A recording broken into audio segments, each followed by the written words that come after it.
And welcome back into the studios here. Emery Songer now being joined by my first interview of the basketball season. Ryan Parker, head coach of the Oskaloosa boys basketball team. And Coach Parker, thanks so much for joining us. Oh, thanks for having me, Emery.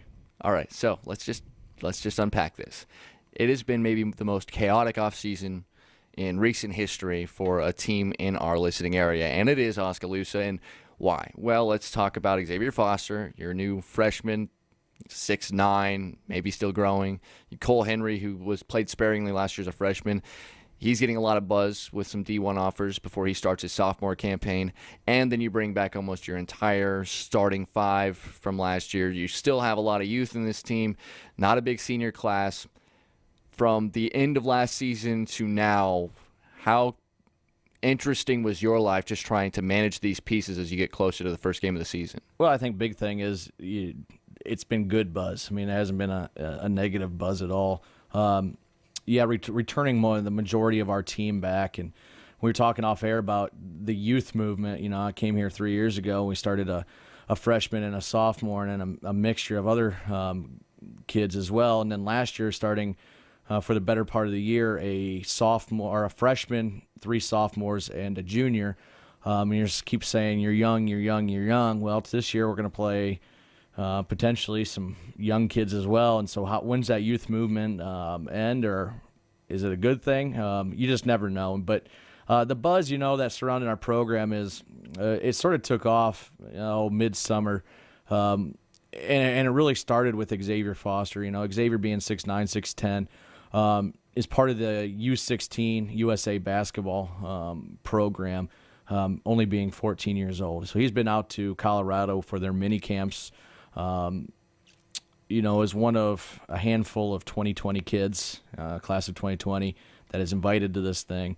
But then you get, like Fran McCaffrey and, Creighton calling. You get Iowa State in there. And so you got these guys coming into our gym and watching guys work out and then offering them on the spot. It sort of brings that extra level of buzz. You're on Cyclone Fanatic. You're on all these message boards, and they're talking about your kids.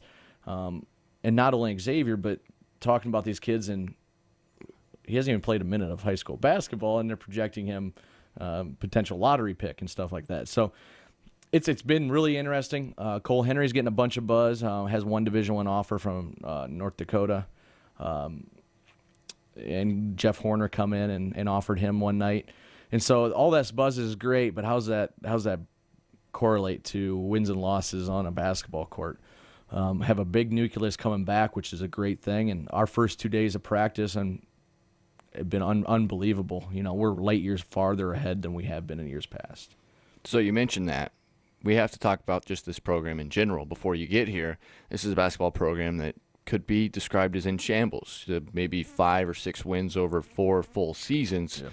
And just not a lot of excitement at all about any of those seasons. And those kids, they're trying hard. But the organization, the talent level that you're seeing now wasn't quite there as a whole.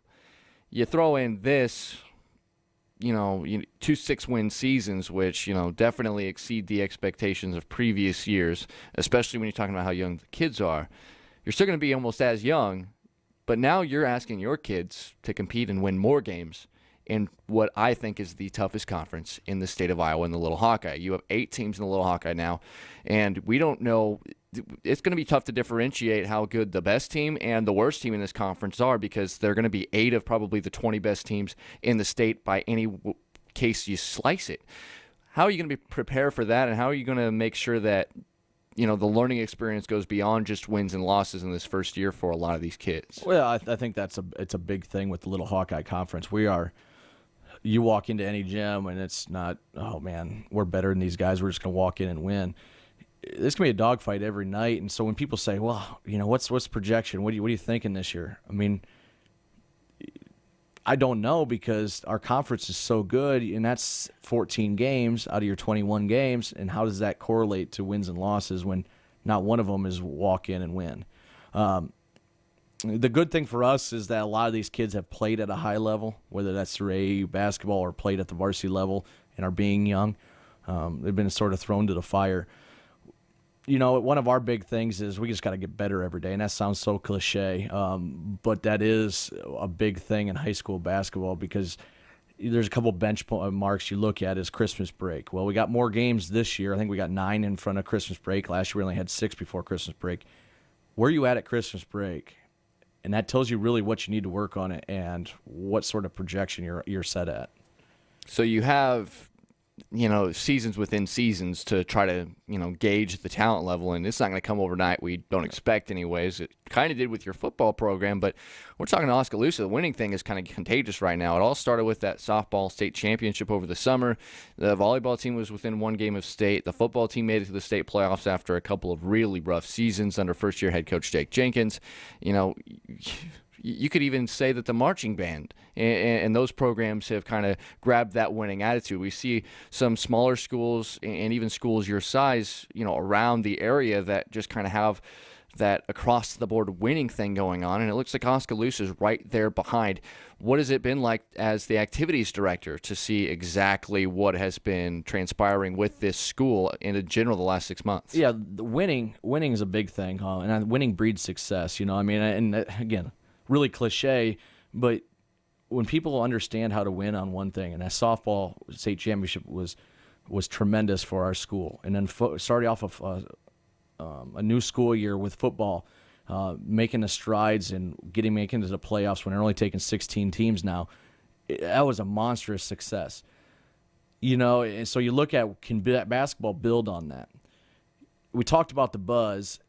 I think every coach in America, and if they tell me that there's one that would be opposite, they would absolutely love to be in the position that we're in. You got kids that with Division I offers, you got multiples, 20s, 30 schools calling weekly asking about these kids. The buzz in the community, the buzz in the state, because these kids are getting recruited throughout the state of Iowa. I mean, every coach in the state would want this. Now, does that put some pressure on you? Sure. Would you rather have it the other way is the question you have, and I think every coach in America would say no. I mean, they want to win. Well, winning is something we expect plenty of from Oskaloosa boys basketball this year, Coach. Can't wait to be checking them out. Of course, the home for Oskaloosa sports, 99.5 FM and AM 740 KMZN, and we'll be seeing you plenty this season. So good luck, and hopefully that buzz train is able to generate some success for you here in 2016-2017. Well, we'll see you at all the games. Yes, sir. That is Ryan Parker, the head coach of the Oskaloosa Indians. We'll be back with more, including Newton head coach Bill Lively. That is coming up right here on the network.